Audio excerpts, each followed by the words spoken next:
लोकसभा चुनाव की तैयारियों के बीच राहुल गांधी एक बार फिर भारत यात्रा करने को तैयार हैं।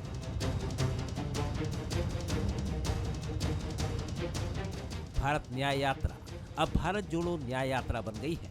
रूट मैप सामने है।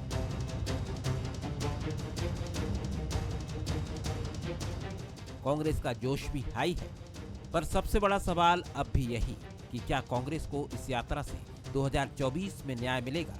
ये सवाल महज लोकसभा चुनाव से जुड़ा नहीं है, बल्कि राहुल गांधी और कांग्रेस के राजनीतिक भविष्य से भी जुड़ा है। कांग्रेस भले ही इसे जनता और देश के मुद्दों से जुड़ी यात्रा करार दे, लेकिन इसके सियासी मायने जरूर निकाले जाएंगे, क्योंकि मध्य प्रदेश समेत 3 राज्यों में राहुल की भारत जोड़ो यात्रा का खास असर नहीं दिखा था। मालवा निमाड़ में जिन 6 जिलों में यात्रा गुजरी, उन 21 विधानसभा में महज 4 पर कांग्रेस जीती। 2024 में न्याय यात्रा 9 जिले 7 लोकसभा से गुजरेगी। मुरैना, ग्वालियर, शिवपुरी, गुना, राजगढ़, आगरमालवा, उज्जैन, रतलाम और झाबुआ से राजस्थान के बांसखेड़ा चली जाएगी। इधर 2023 चुनाव के महीने भर बाद मध्य प्रदेश कांग्रेस एक्टिव मोड में नजर आ रही है। शनिवार से अगले 3 दिन तक कांग्रेस की मैराथन बैठकें होंगी। पीसीसी चीफ ने बदलाव के संकेत देते हुए कहा कि कांग्रेस अब युवा पीढ़ी के हाथ में है और लोकसभा में कांग्रेस सभी सीटें जीतेगी। तो वहीं कांग्रेस के इस जोश को लेकर बीजेपी तंज कस रही है। जब नई विधा आती है तो नई परंपराएं आती हैं, नए लोग आते हैं। हमें निर्देश भी मिला इसी बात का है कि पार्टी नई और युवा हो, इसीलिए हमारी नियुक्तियां हुई है। इस बार पार्टी बिना गुट से, कोई गुट ही नहीं है पार्टी। कांग्रेस पार्टी में गुट की बात एक तरह से इतिहास हो गई है और मैं नेता हूं, मैं नेतृत्व कर रहा हूं, ये भावना खत्म हो गई। हम नेतृत्व कर रहे हैं। कांग्रेस ने अब इस यात्रा का नाम बदलकर भारत जोड़ो से न्याय यात्रा कर लिया। तो कांग्रेस ने स्वयं स्वीकार लिया है कि राहुल गांधी की वो यात्रा फ्लॉप रही और तीनों राज्यों में उसका कोई प्रभाव नहीं, उल्टी कांग्रेस का सफाया हुआ। पर कांग्रेस ये याद रखे कि नाम बदलने से पाप नहीं बदल जाते। जिस तरह से घमंडिया गठबंधन धूल चाटता दिख रहा था, उसी तरीके से नाम बदलने के बाद ये न्याय यात्रा दिखेगी। मणिपुर से मुंबई तक चलने वाली राहुल गांधी की भारत जोड़ो न्याय यात्रा का चुनावी फायदा कांग्रेस को भले ही न मिला हो, कार्यकर्ताओं में उत्साह भरने और राहुल गांधी की छवि सुधारने में यात्रा फायदेमंद साबित हुई।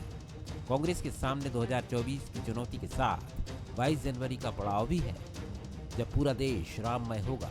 इस दौरान राहुल किन मुद्दों के साथ नजर आएंगे या फिर कांग्रेस अपना स्टैंड क्लियर करते हुए भगवा नजर आती है, ये 22 जनवरी का दिन तय करेगा।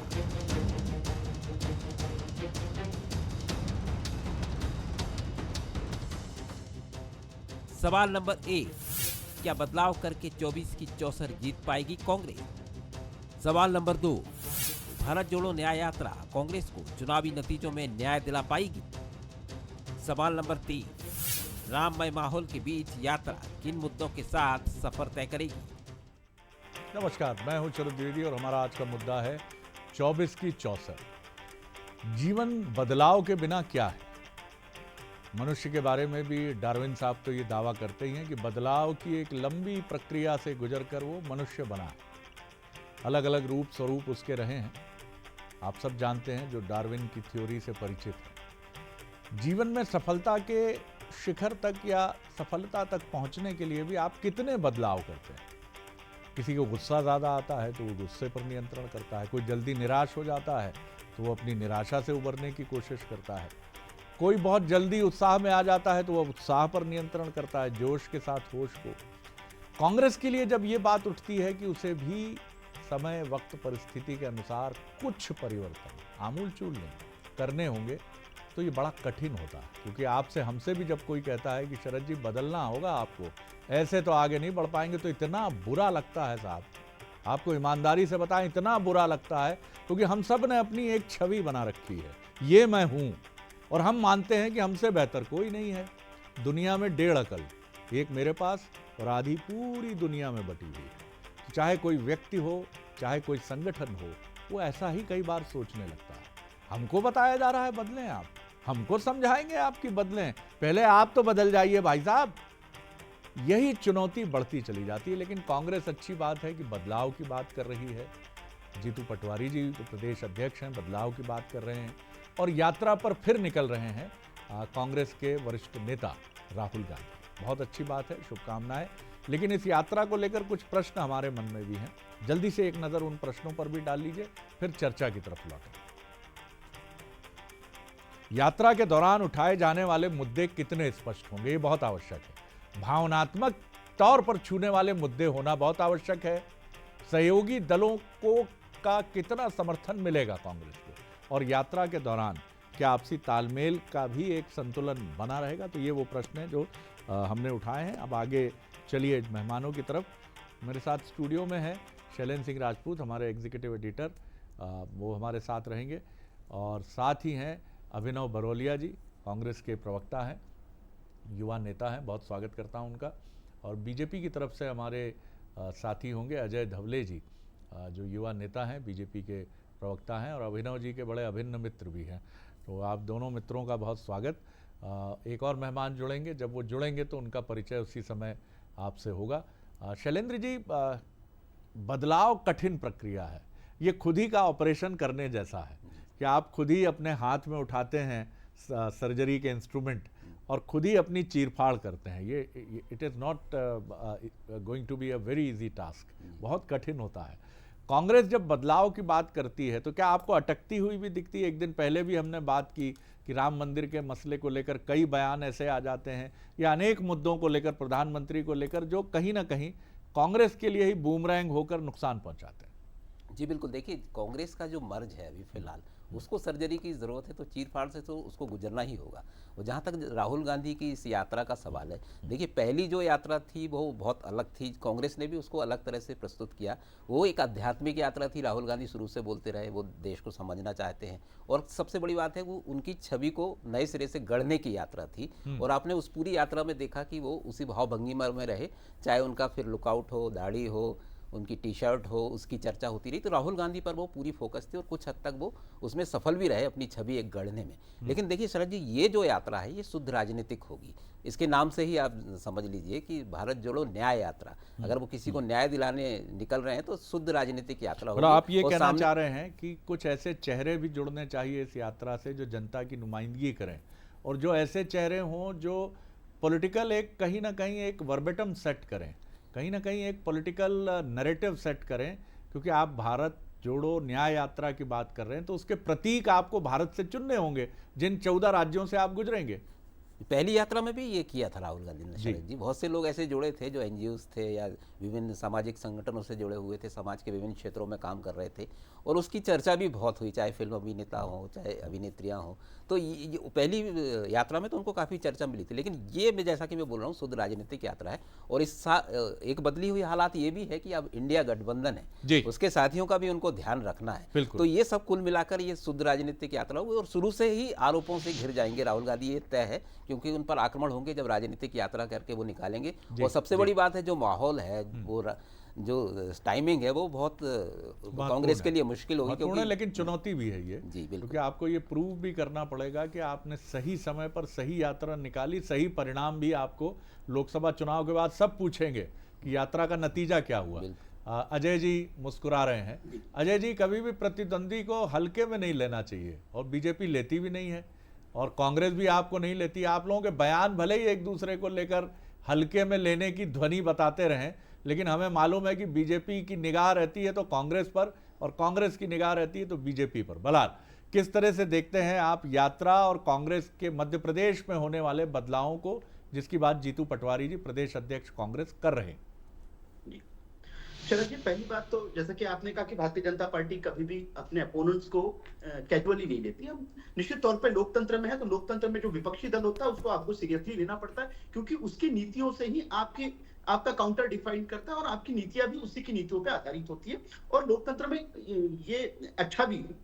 रही बात कांग्रेस के भारत जोड़ो न्याय यात्रा की, तो पहली बार हमें ये देखना पड़ेगा शरद जी की आइडियोलॉजिकल डायलेमा कितना है कांग्रेस की लीडरशिप में। जिस दिन ये सेकेंड फेज ऑफ यात्रा लॉन्च कर रहे थे, उस दिन इसका नाम रखा था भारत न्याय यात्रा। फिर कहीं इनके जो नीति निर्धारक है वो बैठे, और फिर उनको लगा कि इसका भारत जोड़ो यात्रा से तो ये पूरी तरह डिफरेंट हो रही है, तो फिर उन्होंने कर दिया कि इसका नाम रखते हैं भारत जोड़ो न्याय यात्रा। अब शरद जी, इस देश के संविधान में 70 वर्षों तक आर्टिकल 370 रहा, जो भारत को तोड़ने का सबसे बड़ा अगर कोई आर्टिकल था तो भारत तोड़ने का काम करता था आर्टिकल 370। और जब वो कॉन्स्टिट्यूशन से हटाने की बात आई, जब अनुच्छेद 370 को हटाने की बात आई, तब कांग्रेस समेत सारे विपक्षी दलों ने पार्लियामेंट में इसका विरोध किया और इन्होंने कहा था कि नहीं, ये 370 हटना नहीं चाहिए, जो भारत को तोड़ने का काम करता है। शरद जी, दूसरी महत्वपूर्ण बात, 1984 में जब दंगे हुए, तब सिख समुदाय के साथ में जो अन्याय हुआ, क्या कांग्रेस का लीडरशिप वो भूल गए? सिर्फ एक अपनी नेता के महिमा मंडन करने के लिए हजारों सिखों का नृशंस हत्या कर दी गई, तब कांग्रेस ने कहा न्याय किया। सर आज विषय पर ही रहे, हम इसी विषय ये पर न्याय ही यात्रा रहे। का उद्देश्य आर्थिक, सामाजिक और राजनीतिक न्याय देना। जी जी नॉर्थ ईस्ट से ये यात्रा निकाल रहे शरद जी। 70 वर्षों तक देश की सरकारों ने नॉर्थ ईस्ट के साथ में अन्याय ही किया है। आर्थिक विषमता की अगर सबसे किसी ने भुगता है तो नॉर्थ ईस्ट ने भुगता है। हमने कभी ये नहीं देखा कि नॉर्थ ईस्ट कभी मेन स्ट्रीम में आए। पहली बार आजादी के बाद में 50 बार से अधिक कोई प्रधानमंत्री गया तो आदरणीय प्रधानमंत्री श्री नरेंद्र मोदी गए। पहली बार मैं लौटता नॉर्थ ईस्ट के लिए जो सेपरेट हूं मिनिस्ट्री थी, मैं लौटता मिनिस्टर को महत्व दिया। तो देखिए, बीजेपी सवाल उठा रही है अभिनव जी कि आप खुद ही डायलेमा में दिखते हैं, खुद ही आप कंफ्यूजन में दिखते हैं। आप यात्रा का नाम पहले भारत न्याय यात्रा रखते हैं, फिर भारत जोड़ो न्याय यात्रा उसको कर देते हैं। अब मणिपुर, चलिए हम समझते हैं कि वहाँ आपने जो मुद्दा उठाया, और जो ऐसा भी नहीं कह सकते कि उस मुद्दे का अर्थ नहीं है। मैतेई और जिस तरह से नगा विवाद जिस तरह से हुआ है, उसको लेकर आपने वहाँ से ये यात्रा शुरू करके जस्टिफाई करने की कोशिश की है भारत जोड़ो न्याय यात्रा को। लेकिन कन्फ्यूजन क्या रहता है कि नाम आखिर परिवर्तित क्यों हुआ? देखिए शरद जी, नाम का तो ऐसा है कि नाम भारत जोड़ो न्याय यात्रा करना एक ये सोचिए कि चेंजेस तो ऐसा नहीं कि चलने के बाद चेंज किया हो, अभी शुरू किया है तो उसको किया। लेकिन मैं मूल मुद्दे पे आता हूँ कि जिस तरीके से भारत जोड़ो यात्रा को अभूतपूर्व सफलता मिली थी, लाखों करोड़ों लोग, मतलब इस देश में जब चुनाव हुए 6 महीने में 7 राज्यों में चुनाव हुए, तो उनमें 3 राज्यों में कांग्रेस जीती, 1 अन्य जीती और 3 में बीजेपी जीती। कर्नाटक, तेलंगाना, हिमाचल, मतलब आप सोचिए 2 राज्य हमने भाजपा से छीने। जनता का जो प्यार मिला वो हमें जबरदस्त मिला, मतलब इसको आप नकार नहीं सकते कि हमें कर्नाटक में, जहां बीजेपी का इतना बड़ा सरकार चला रही थी इतने बड़े राज्य में, वहां हमें 40 सीटों पे बीजेपी की जमानत जब्त करी। तो कहीं ना कहीं ये नफरत और मोहब्बत वाली बात जो हम कर रहे थे वो जनता को समझ में आई। तेलंगाना में आपने देखा होगा एक जबरदस्त अभूतपूर्व सफलता हमें मिली। हिमाचल में हमने, जहां पे बीजेपी पूरे ताकत से थी, वहां पे हमने राज्य छीने। तो ऐसा नहीं है कि हमने कहीं पर हमें हताशा मिली हो। हाँ, हताशा हमें मध्य प्रदेश में मिली, राजस्थान में मिली, छत्तीसगढ़ में मिली, जिसका हम आज तक मंथन कर रहे हैं और उस पर हमने सर्जरी भी की, चेंजेस हुए। तो ये लगातार हमारी यात्रा जो है, मैं अजय जी से इत्तेफाक इसमें नहीं रख पाऊंगा कि नॉर्थ ईस्ट में बहुत अच्छा है।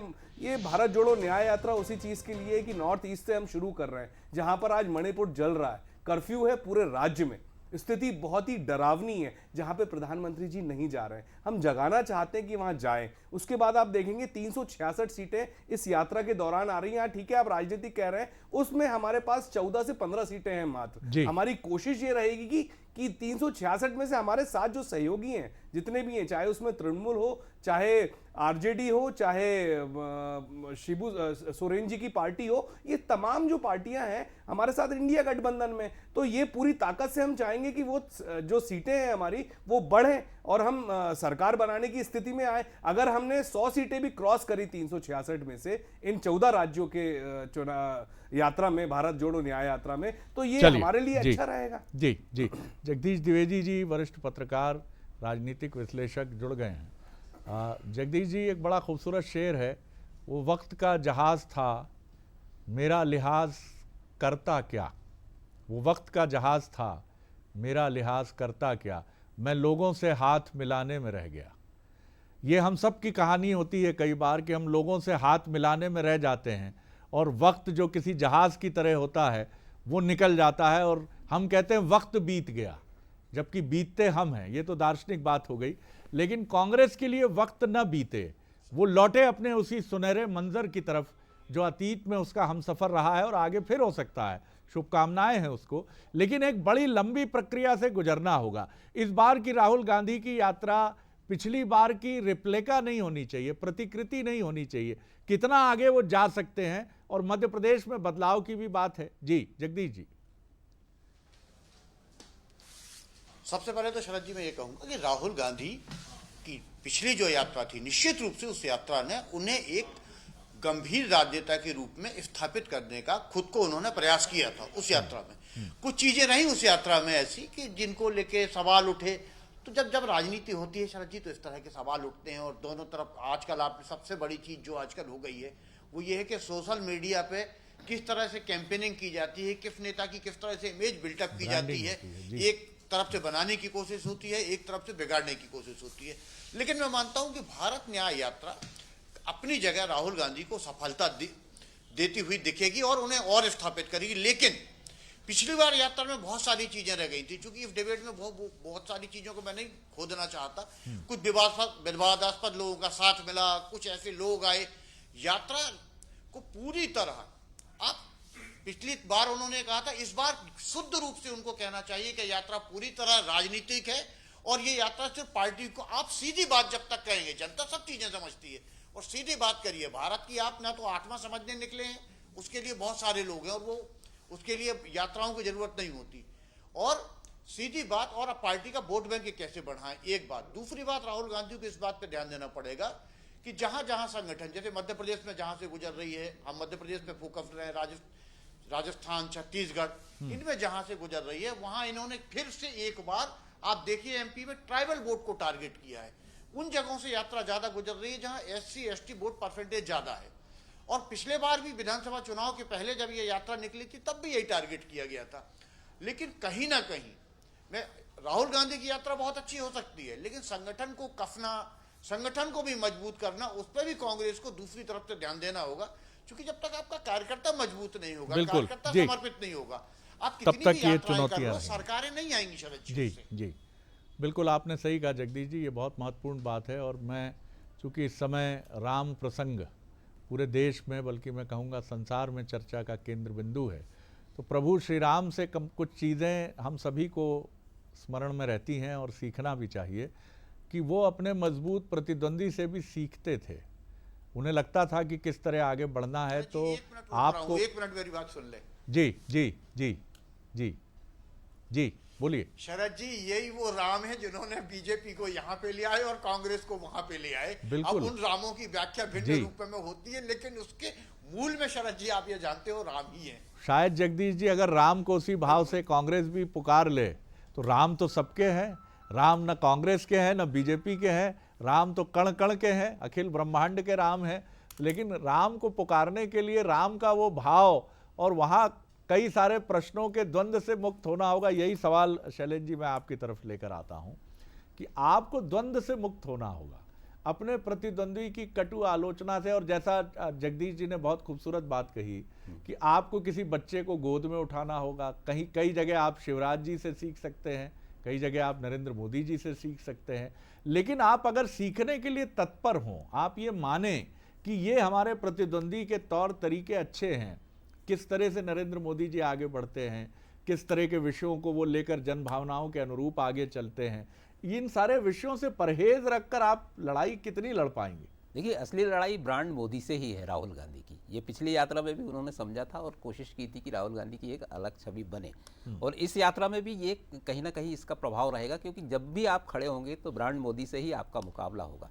लेकिन अगर राहुल गांधी को ये लगता है या कांग्रेस को ये लगता है कि ब्रांड मोदी अब इतना बड़ा हो चुका है कि उसका मुकाबला नहीं किया जा सकता, तो किसी मुद्दे पर लाकर बात को टिकाया जाए, किसी एक ऐसा नैरेटिव सेट किया जाए जिस मुद्दे पर वोटिंग हो, ना कि चेहरे पे वोटिंग हो लोकसभा में, तो ये कांग्रेस के लिए बड़ा मुश्किल काम है। और सबसे बड़ी बात है कि देखिए, कांग्रेस की दुविधा आप समझिए कि राहुल गांधी वायनाड से सांसद है और वहाँ 23-24% करीब मुस्लिम वोटर्स है, तो उनको क्या जवाब देंगे? कांग्रेस केरल की कांग्रेस इकाई पहले ही इसका विरोध कर चुकी है कि आप 22 तारीख को वहाँ पर ना जाएं अयोध्या में, जैसे सोनिया गांधी और खड़गे जी को आमंत्रण मिला है। तो ये दुविधा तो बड़ी है कांग्रेस के सामने, और इसको कैसे हल निकालेगा ये। इस बात पर मुझे वो पुरानी हिंदी फिल्म का एक गीत आता है, याद आता है, हाय रे इंसान की मजबूरियां।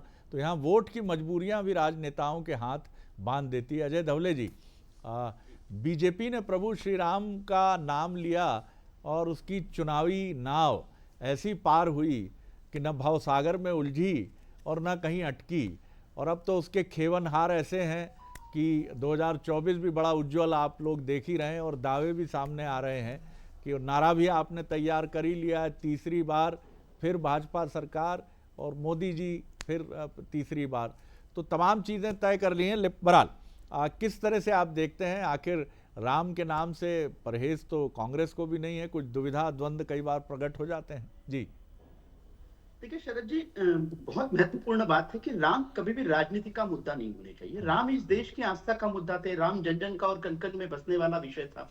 तो मुझे लगता है किसी भी राजनीतिक दल ने, कांग्रेस तो हमसे पहले से राजनीति कर रहा है, हमारे पहले से राजनीति कर रहा था, जो इस देश की आस्थाएं, जो इस देश की भावनाएं, जो जनाकांक्षाएं हैं, उसका सम्मान किसी भी राजनीतिक दल को करना चाहिए।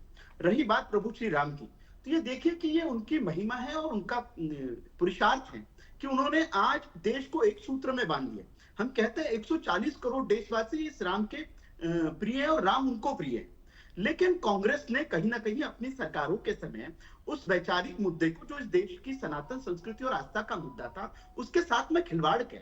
सुप्रीम कोर्ट में आप खड़े होकर एक एफिडेविट फाइल करते हो जिसमें कहते हो कि एक काल्पनिक कैरेक्टर है। जब आप राम सेतु का प्रकरण आता है तब आप कहते हैं कि राम तो के साइंटिफिक एविडेंसेस नहीं है।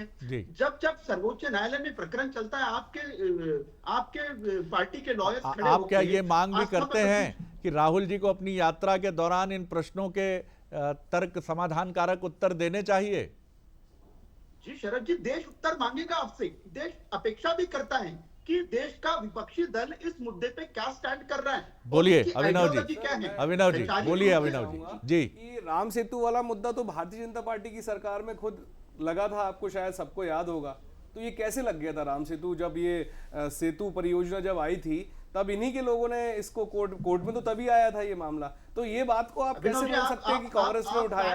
अभिनव जी फैक्ट नहीं बता रहे हैं। नहीं फैक्ट बता रहा हूं मैं आपको। आपकी सरकार थी सर, आपकी ही सरकार थी अजय जी, ऐसा नहीं है। देखिए सरकार आपकी थी, मैं ये आपको बता रहा हूं और आप ढूंढ भी लेना, शरद जी तो बहुत सीनियर है, उन्हें मालूम भी है ये वाली बात। तो राम का इस्तेमाल कभी भी राजनीति में नहीं होना चाहिए सर। हमने नहीं किया, ताले खुलवाए, हमने राजीव जी ने ताले खुलवाए थे ना, आप मानते हैं ना? हमने उसका इस्तेमाल किया क्या?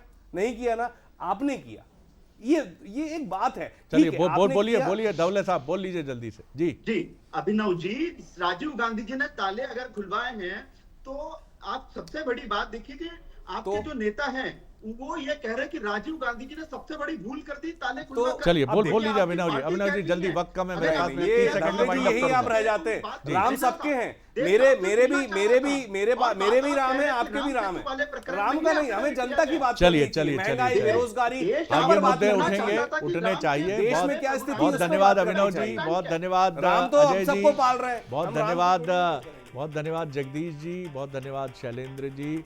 और बार बार सर वरिष्ठ मत कहिए सर, इतना भी नहीं कि संपाति और जटायु की तरह वरिष्ठ हो गया हूं कि मेरी जो है दाढ़ी से लेकर तमाम चीज़ें, आप लोग बहुत युवा हैं, प्रणाम है आपकी युवा शक्ति को, लेकिन हमको भी इतना वरिष्ठ ना बना दीजिए कि चुनौती हो जाए। और वरिष्ठ होना वैसे भी खतरे से खाली नहीं है, इसलिए चलने दीजिए। बहुत शुक्रिया, बहुत गरिमा में, बहुत शालीनता से आप सभी ने, प्रतिभागियों ने इस चर्चा को बहुत ही रोचक बनाने का प्रयास किया। बहुत शुक्रिया। बने रहिए बंसल न्यूज़ पर। आगे देखिए मोर माटी मोर खबर, छत्तीसगढ़ का एक्सक्लूसिव। नमस्कार।